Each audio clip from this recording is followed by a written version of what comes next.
제가 옛날에 무슨 말씀을 전할 때 이 이야기를 여러분들에게 한번 한 기억이 나는데요. 제가 어렸을 때 저희 아버님 친구 목사님들이 저희 집에 오신 적이 있습니다. 그때 마침 설날 지난 지가 얼마 안 되는 이러한 때라 저희 어렸을 때인데 오신 목사님들한테 이렇게 세배를 하고 세뱃돈을 받았습니다. 우리가 애가 6이거든요. 그러니까 조금씩 줘도 상당히 많은 이 세뱃돈이 나가야 되는 그런 상황이었는데, 저부터 시작해가지고 쭉 이렇게 세배를 했는데, 저하고 제 밑에 동생, 바로 밑에 있는 둘째 동생까지는 그 목사님이 100원을 줬어요. 이 큰 돈입니다. 제 어렸을 때니까 벌써 몇 년 전이에요. 최소한 50년 이상 되지 않았습니까? 그때 제 셋째 동생이 한 대여섯 살쯤 먹었을 때였는데, 그때 이제 막 돈이 뭔지를 알기 시작했을 때입니다. 그리고 그 밑에 있는 애들은 돈이 뭔지 몰라요. 줘도 전혀 감각이 없는 애들인데, 이 목사님께서 이 셋째한테도 똑같이, 우리들하고 똑같이, 저하고 제 밑에 있는 동생하고 똑같이 100원은 지폐거든요. 이렇게 주니까 싫다는 거예요. 10원짜리를 달라는 거예요. 왜냐하면 당시에 그 앞에 있는 조그마한 전방에 가서 캔디나 뭘 사 먹으려고 그러면 항상 10원짜리를 들고 다녔거든요. 100원짜리를 들고 가본 적은 한 번도 없어요. 세상에서 돈은 뭐예요? 10원이 전부예요. 근데 종이를 주니까 10원짜리 동전을 달라고 이렇게 하는 것이죠. 그때 제 속이 얼마나 터졌겠어요. 야, 저거 한 장이면 10원짜리가 10개인데 말이야. 저걸 마다하고 10원짜리를 달라고 땡깡을 부리니 참 답답하기가 그지없었죠. 오늘 종려주의를 맞아서 우리 예수님께서 나귀를 타시고 이제 예루살렘 성에 입성하신 날 아닙니까? 그래서 온 백성들이 그 길가에 종려나무 가지를 깔고, 종려나무 그러면 우리한테는 참 익숙하지 않죠. 우리나라에는 종려나무가 거의 없고, 저는 이제 LA에서 상당히 오랫동안 살았는데 LA에는 많죠. 팜트리거든요. 팜트리. 저 팜트리를 꺾어다가 그 가지를 예수님 가시는 길가에다 쭉 깔면서 예수님이 가까이 오면 그들이 막 소리를 치면서 환영을 하는데, 호산나 찬송하리로다, 다윗의 자손으로 오시는 이여 라면서 예수님을 막 환영을 하고 난리가 난 것입니다.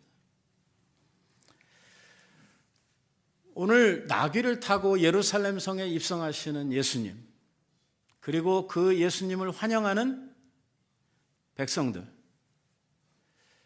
이 똑같은 사건 하나를 놓고 예수님의 생각과 이 백성들이 가지고 있는 생각은 달라도 너무 다른 이러한 생각들을 가지고 있었습니다. 예수님은 지금 예루살렘에 올라오는 이 길이 뭐하러 오시는 길입니까? 죽으러 오시는 길입니다.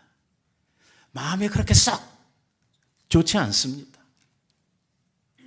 예수님의 마음에는요, 당신이 앞두고 있는 십자가와 죽음을 생각하고 계시고, 또 한쪽으로는 이 백성들을 바라보니까 너무 백성들이 불쌍하고 민망한 거예요. 예수님께서 눈물을 흘리셔. 누구 때문에 죽습니까? 지금 앞에서 그렇게 소리 아각 지르고 있는 이 백성들 때문에 예수님께서 이제 십자가에 죽으셔야 하는 이런 상황입니다. 그런데 예수님께서 왜 지금 이 예루살렘에 올라오고 있는지, 예수님의 그 마음이 무엇인지 헤아리지도 못하는 이 백성들은 예수님이 자기들의 그 어떤 죄를 위해서 그들에게 주실 구원을 위해서 죽으시기 위해서 오는 이 십자가의 길, 이 순환의 길을 예수님께서 지금 시작하고 계시는 장면인데 거기서 막 너무너무 좋아하고 너무너무 기뻐하면서 예수님을 환영하고 소리를 치면서 노래를 부르고 춤을 추고 난리가 났습니다. 그럼 이 백성들은 왜 이렇게 좋아할까요? 예수님 올라오는 이 일을 두고 왜 이렇게 환영을 하고 예수님을 막 이렇게 높이면서 막 예수님을 이렇게 부를까요? 그들의 마음에는 지금 예수님께서 왜 예루살렘 성에 오시느냐? 독립을 이루시기 위해서 오신다 이렇게 생각을 한 것입니다. 지금 이스라엘이 로마의 속국이 되어가지고 로마의 학정으로부터 말할 수 없는 그 고난을 받고 있지 않았습니까? 여러 면으로 고통 중에 있었고, 그리고 이 이스라엘 사람들은 예로부터 지금까지 계속해서 이 메시아를 기다리고 살았거든요. 이 메시아가 뭐냐? 왕이거든요. 왕. 다윗 왕과 같은 이러한 하나님께서 정말 놀라운 왕을 훗날에 자기들에게 허락해 주실 텐데, 그 왕이 이제 오면 그 왕이 자기네들을 이 모든 학정으로부터, 이 모든 가난과 어려움으로부터 자기들을 구원해서 이제 정말 평안이 넘치고 삶이 부여해지고 그리고 살만한 세상으로 바꾸어주는, 다시 말하면 다윗 왕국 시대를 회복하는, 그때 잘 먹고 잘 살았잖아요. 다윗 왕 때 이 이스라엘이라고 하는 나라가 주변에 있는 모든 나라들에게 이름을 떨치고 조공을 받아가면서 정말 잘 나갔거든요. 그런데 그 이후로 나라가 점점 약해지더니 끝내는 나라가 없어져 버리고 포로에서 돌아온 이 이스라엘도 결국에는 로마에게 또 망해가지고 로마의 학정 속에서 지금 살아가고 있는데, 옛날 선지자로 약속하신 그 메시아, 이 다윗 왕국을 회복할 그 메시아가 우리에게 오신다. 그러니까 예수님을 뭘로 알았냐면, 하나님께서 다윗과 같은 왕을 허락해 주실 것을 약속했는데 그 왕이 지금 오고 있다라고 생각을 한 것입니다. 이게 반은 맞고 반은 틀립니다. 메시아는 맞습니다. 하나님께서 다윗 왕과 같은 왕을 일으켜 주시리라고 한 그 왕이 예수님 맞습니다. 그런데 뭐가 잘못됐냐면, 하나님께서 이 메시아를 통해서 이루실 메시아 왕국은 다윗 왕 시대에 그들이 떵떵거리고 잘 먹고 잘 살던 그러한 육신 생활에 필요한 것을 채워주고 다른 나라들을 정복해서 거기에서 얻은 전리품들을 가지고 백성들에게 재산을 나누어 주는 그런 나라는 아닙니다.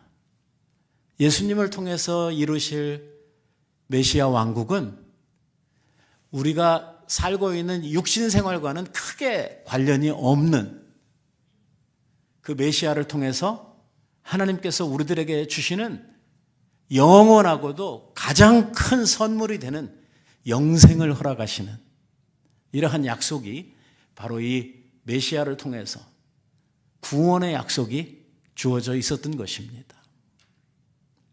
이렇게 됩니다. 지금 예수님을 환영하고 있는 사람들은 당장 먹고 살기 힘들고 로마의 학정 속에서 견디기 힘든데, 좀 우리들을 여기에서 해방시켜달라, 자유를 달라, 먹을 걸 달라, 좀 잘 먹고 잘 살게 해달라. 예수님이 얼마 전에 백성들을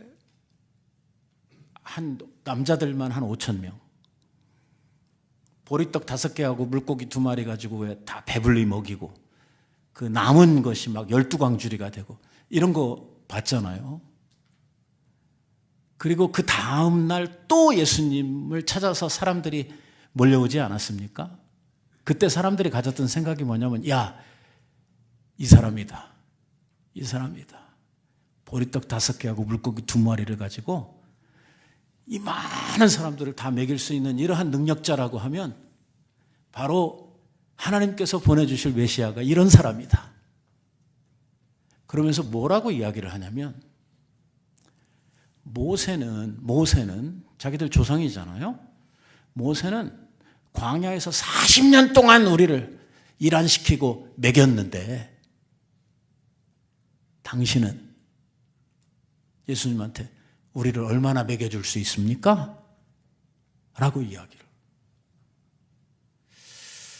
지금 그들이 기대하고 그들이 환영하고 있는 이 예수님, 이 메시아는 어떤 메시아냐면 자기네들 배를 채워주고 억압당하고 있는 현실에서 구원해 줄 수 있는 그런 메시아를 지금 찾고 있는 거죠. 그러나 예수님은 지금 이 길을 왜 오시고 계시냐면 오늘 이 마지막 순환을 통해서 주님께서 이루실 십자가의 구속의 그 사건이 오늘 우리들을 영원한 죄에서 구속해 주고 그 시대의 사람들뿐만이 아니라 오고 오는 모든 세대의 사람들에게 하나님의 영원한 생명을 허락해 주실, 영원한 천국과 영원한 소망을 주실 이 엄청난 사건을 이루시기 위해서 지금 예수님께서 오시고 있는 것이거든요. 결국 우리 주님께서는 이 엄청난 일을 어떻게 이루실 거냐면 십자가의 죽으심으로 이 일을 이루시게 될 거라는 것입니다. 그들은 예수님이 자기네들의 호구를 해결해 줄, 자기네들의 배고픔을 해결해 줄 사람이라고 생각을 했는데 며칠 후에 자기네들이 기대했던 그 왕이 로마 군인들에게 잡히게 되고 곧 죽게 된다고 하는 소리를 들었을 때에 완전 배신감에 우리가 헛다리 짚었다. 뭐 저렇게 무기력하고 저렇게 한심한 사람을 우리가 메시아라고 칭송하고 쫓았는가 하는 이러한 생각에 그들의 저 찬송, 그들의 저 환호, 이게 뭘로 변했냐면 분노와 주님을 향한 증오로 변해버렸어요. 그래서 저기서 이렇게 막 예수님 환영하고 손들던 사람들이 와서 예수님한테 막 돌 던지고 침 뱉고 이렇게 되는, 이렇게 되는데 며칠 안 걸렸어요.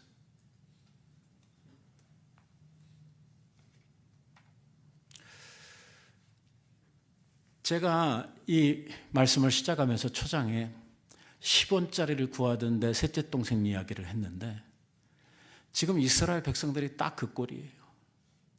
하나님이 우리들에게 주시려고 하는, 예수 그리스도를 통해서 주시려고 하는 은혜는 어떤 것입니까? 100원도 넘거든요. 그 값어치가 1000원인지 10,000원인지 모를 정도로 엄청난, 그러니까 그 누구도 해결할 수 없고 그 누구에게도 소망이 되지 않았던, 그러니까 예수님만이 주실 수 있는, 그리고 우리가 이 세상에서 아무리 잘 먹고 잘 살고 잘 나가고 한다고 하더라도 기껏 살아야 100년을 사는데 그런 유한한 생명이 아니라 영원한 생명, 하나님의 생명을 우리에게 허락해 주시기 위해서, 그리고 이 생명을 가짐으로 말미암아 하나님과의 교제가 이루어지고 우리가 이 생명을 가짐으로 말미암아 영원한 소망을 품고 살아갈 수 있는 이러한 은혜를 주시기 위해서 우리 주님께서 우리를 대신하여 죄값을 치르시러 죽으시러 이 세상에 오셨는데, 사람들은요 이러한 하나님의 크신 은혜를 알지 못하고 당장 자기네들의 이 배고픈 거를, 자기네들의 이 고통스러운 것을 해결해 주지 못한다고 해가지고 지금 엄청나게 분노하고 화가 나게 된 것입니다. 예수님께서 예루살렘 성에 입성하신 후에 이제 우리가 내일부터 고난주간 새벽기도회를 통해서 우리 예수님의 일주일 동안 뭘 하면서 지내셨는지 이 마지막 한 주간을 우리들이 쫓아가면서 말씀을 함께 나누게 될 텐데요. 입성하신 예수님께서 사람들에게 이렇게 쭉 이야기를 하는 내용들을 가만히 들어보니까 십자가에 대한 이야기를 하시는 거예요. 죽을 거라는 것입니다. 그리고 왜 죽으셔야 하는지 이런 이야기를 자꾸 설명을 하시는 거예요. 오늘 본문에도 일부 소개가 되고 있습니다마는 이런 말씀이 있었잖아요. 아까 우리가 읽었던 말씀 가운데 내가 진실로 진실로 너희에게 이르노니 한 알의 밀이 땅에 떨어져 죽지 아니하면 한 알 그대로 있고 죽으면 많은 열매를 맺느니라.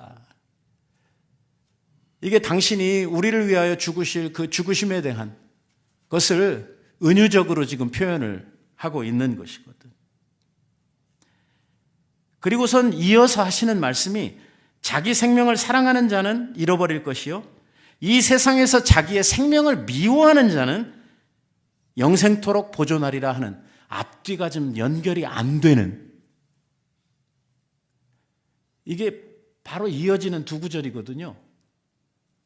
그 두 구절을 우리들이 살펴보면 앞에서는 뭐 밀할 얘기를 하고 땅에 떨어져 죽으면 뭐 열매를 많이 맺고 안 죽으면 그냥 하늘 그대로 있고 이렇게 이야기를 하고 그 다음에 또 생뚱맞게 하시는 말씀이 자기 생명을 사랑하는 자는 잃어버리게 될 것이요 세상에서 자기의 생명을 미워하는 자는 영생을 얻게 될 것이다. 이게 지금 앞뒤가 맞는 이야기입니까? 그리고 우리들의 이치를 가지고 생각을 하면 자기 생명을 사랑해야 되는 것이 맞지, 자기 생명을 미워하는 게 맞는 겁니까?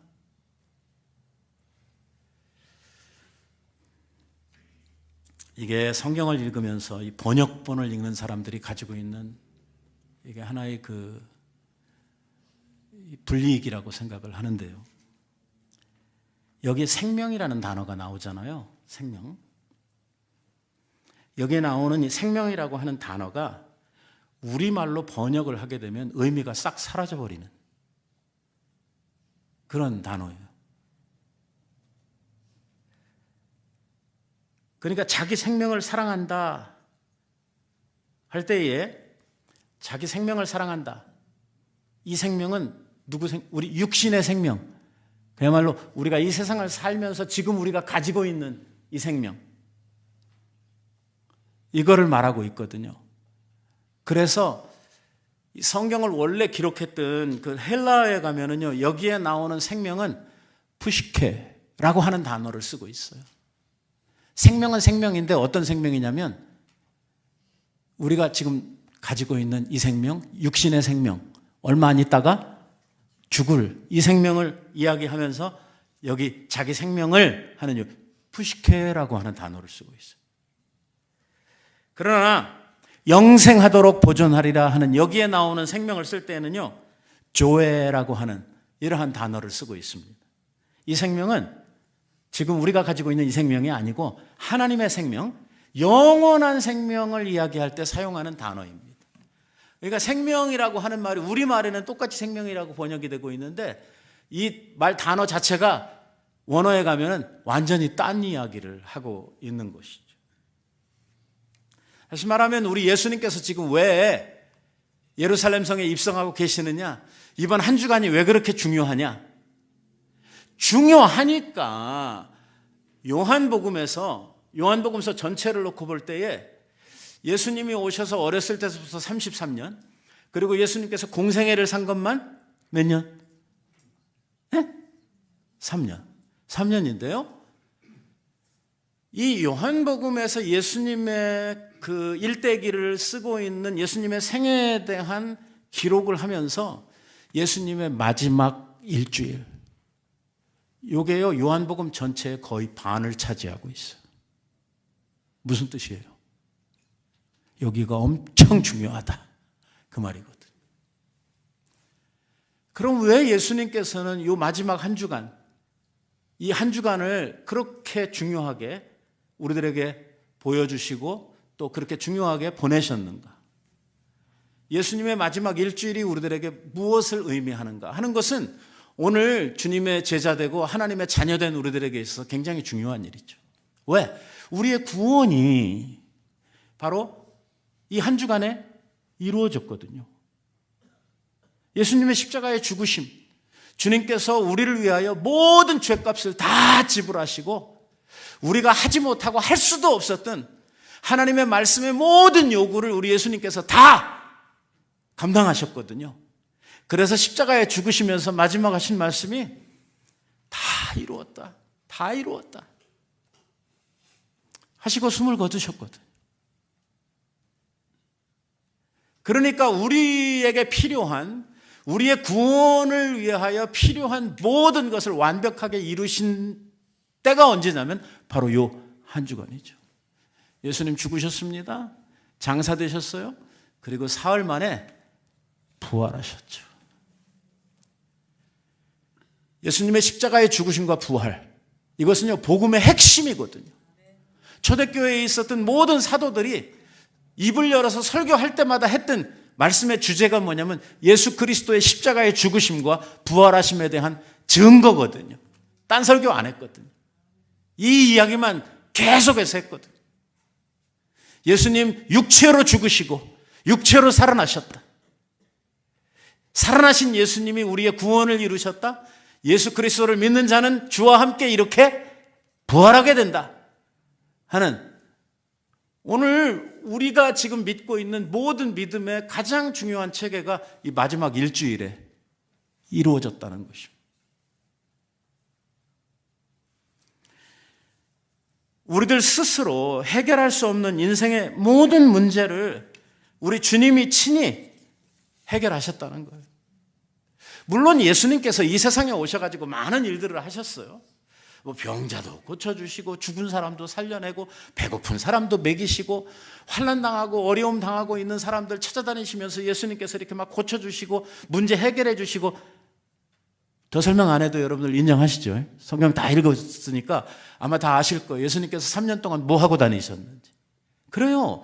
우리 예수님 오셔서 공생애를 사시면서 많은 사람들의 그 필요들, 노고들, 인생을 살면서 겪고 있는 그 수많은 문제들 다 해결해 주셨어요. 그러나 본질적으로, 근본적으로, 궁극적으로 보면 예수님께서는 그거 하러 오신 것은 아니에요. 예수님이 오신 가장 중요한, 가장 큰 이유는 뭐냐면 대속의 제물이 되셔서 십자가에 제물로 죽으시기 위해서 오셔서 처음부터 죽으러 오신 거예요. 그래서 예수님께서도 친히 말씀하셨어요. 내가 이 세상에 온 것은 섬김을 받으려고 온 거 아니다. 내가 이 세상에 온 것은 내 목숨을 대속물로 주기 위해서 온 것이다 라고 예수님께서 선언하시고 사역을 하셨거든요. 오늘 이제 그 일을 이루시기 위해서 예루살렘으로 올라오시고 계신 것입니다. 마가복음에 보면은요, 예수님께서 요 한 주간에 하셨던 말씀 가운데 이런 말씀을 하셔요. 보라, 우리가 예루살렘에 올라가노니 인자가, 누가? 예수님께서 대제사장들과 서기관들에게 넘겨지게 될 것이고 그들이 죽이기로 결의를 하고 이방인에게 나를 넘겨줄 것이다. 저희들이 죽이는 것도 아니에요. 그들이 모의를 해가지고 이방인에게 나를 넘겨줄 것이다. 누구죠? 이방인 누구? 빌라도에게 넘어가는 거예요. 당시에 그 유다 지역을 다스리고 있었던 총독 빌라도의 손에 넘어가서 그 빌라도에 의해서 결국 예수님의 사형 집행이 이루어지게 되는 것이죠. 그들은 능욕하며 침뱉으며 채찍질하고 죽일 것이나 그러나 그는 3일 만에 살아나리라 라는 말씀을 하시죠. 그러니까 예수님 벌써 죽을 거 다 알고 오셨어요. 그죠? 이 말씀을 우리들이 보면 예수님께서 저렇게 나귀 타고 입성하실 때 예수님은 이미 이제 맨날 못 돼서 당신이 죽으시게 될 것을 이미 알고 계셨어요.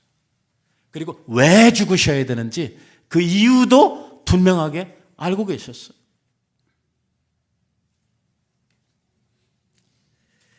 오늘 예수님께서는요, 당신에 대한 이러한 모의들, 당신에게 지금 행하여질 그 앞으로의 일들, 요것만 아신 게 아니고요.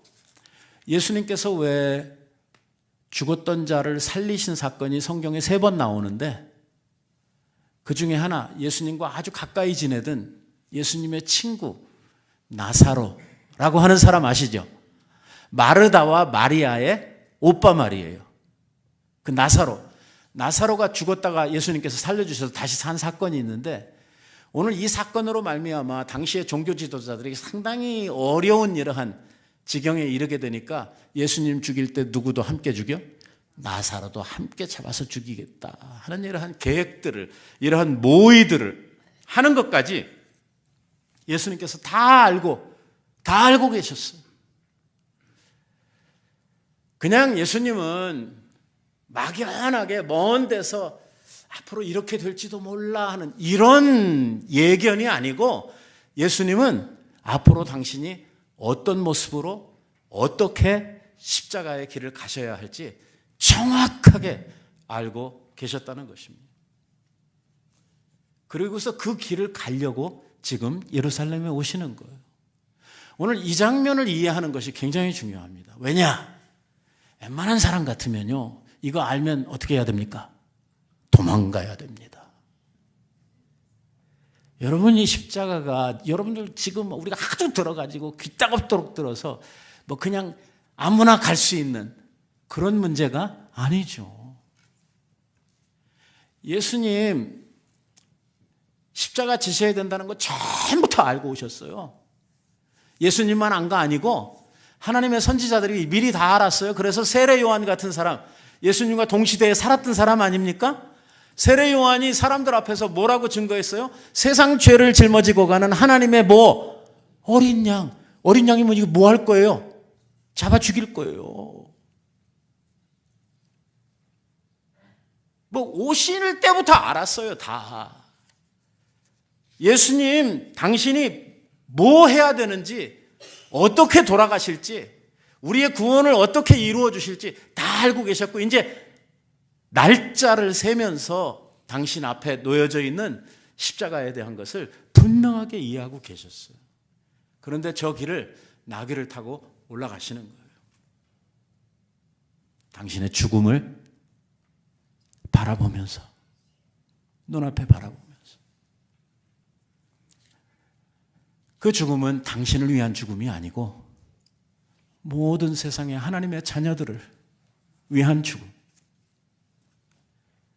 온 세상의 죄를 감당하실 그 죽음을 예수님께서 죽으시기 위해서 지금 이 길을 가고 있어요. 이렇게 다 알고 계셨고 이미 마음에 결단하셨고, 그래서 아무런 저항 없이 이렇게 예루살렘에 올라오셨는데도 불구하고 이 십자가가 얼마나 무겁고 이 십자가가 얼마나 힘든 것이었으면 예수님께서 십자가를 지시기 바로 전날 밤 겟세마나에서 밤새도록 피 흘리면서 기도하실 때 뭐라고 그러셨어요? 할 수만 있거든. 지금이라도 아버지, 할 수만 있거든. 이 십자가의 잔을 내게서 옮겨달라고 하는 기도를.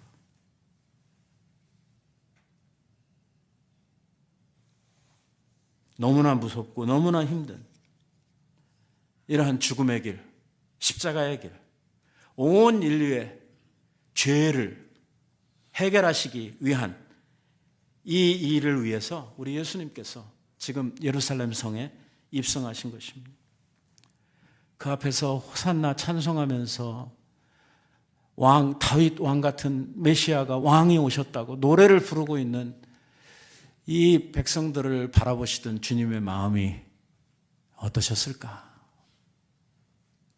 좀 짐작해 볼 필요가 있는 것입니다.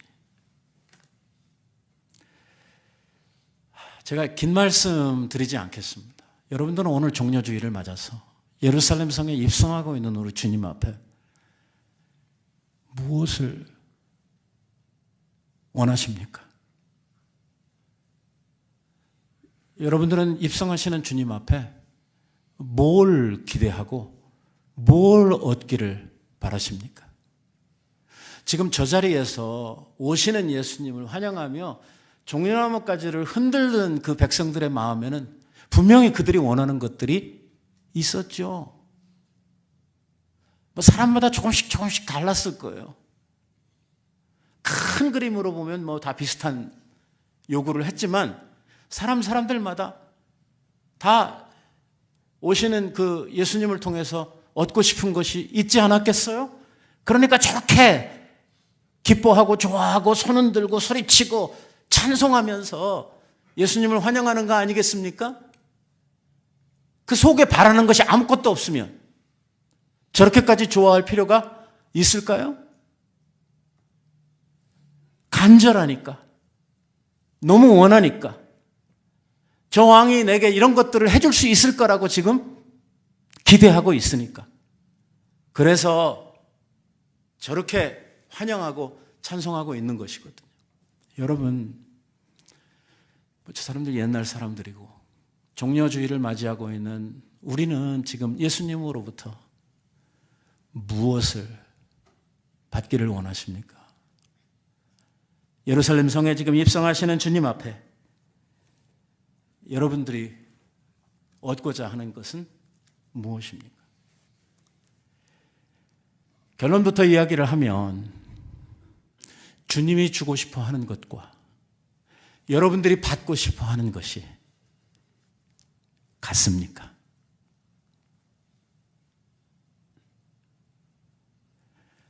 주님이 말씀하시기를 이것보다 더 좋은 것을 너희에게 주시기 위해서 오셨다고, 이것들이라고 하는 것은 지금 백성들이 구하고 있는 그런 것들이거든요. 이것들보다 훨씬 더 귀한 것들을, 중요한 것들을, 좋은 것들을 주시기 위해서 오셨다고 이렇게 말씀을 하고 있는데, 오늘 예수님이 우리들에게 주시려고 하시는 이 선물과 내가 주님 앞에 구하고 받고 싶어하는 그 선물이 같으냐 그 말이죠.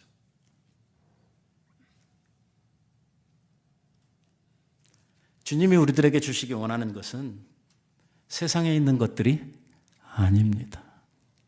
하늘에 속한 것입니다. 세상에서는 어떤 재물을 주고도 어떤 권세를 가져도 절대로 얻을 수 없는 하늘에 속한 영원한 것, 절대로 없어지지 아니하는, 세상이 다 사라질 그 마지막 순간에도 남겨질 이러한 위대한 선물을 우리들에게 주시기 원하시는 것입니다. 오늘 이러한 예수님의 선물을 기대하고 있는 우리들에게 주님께서 한마디를 던지십니다. 이러한 영생을, 이러한 하나님 주시는 이러한 영원한 선물을 받고 싶으면 나와 같이 가자는 것입니다. 너희들도 내 몫의 십자가를 지고 나를 따라오라고 말합니다. 한마디 더 하십니다. 한 알의 밀알이 땅에 떨어져 그대로 있으면 아무 일도 일어나지 않습니다. 죽으면 많은 열매를 맺게 된다고 말씀하죠. 여기에 생명이라고 하는 아까 그 논리를 가지고 말씀을 하십니다. 여러분, 육신의 생명을 하나님 앞에 올려드리면 우리는 많은 영적인 이러한 생명들, 그 영적인 생명을 통해서 우리들에게 주시는 풍성한 열매들을 누리게 된다는 말입니다. 오늘 종려주의를 맞이하는 우리가 주님으로부터 받아야 될 선물이 무엇인지, 이 종려주일에 주님께서 오셔서 우리들에게 주시고자 하시는 이러한 이 세상에 속하지 아니한 그런 것들보다 훨씬 더 좋은 이러한 것을 우리에게 주시고자 하는데, 이러한 것들을 받을 마음의 준비를 여러분들이 가득 가지시고 이번 한 주간을 지내시는 은혜가 있었으면 좋겠습니다. 주님 걸어가신 그 마지막 순환의 한 주간, 그 십자가의 길을 쫓아다니면서 부활하시는 주님의 그 영광에 이르기까지 이 한 주간을 통해서 우리 주님 주시는 놀라운 영적인 선물들을 풍성하게 누리시는 여러분들 꼭 되시기 바랍니다. 기도하겠습니다.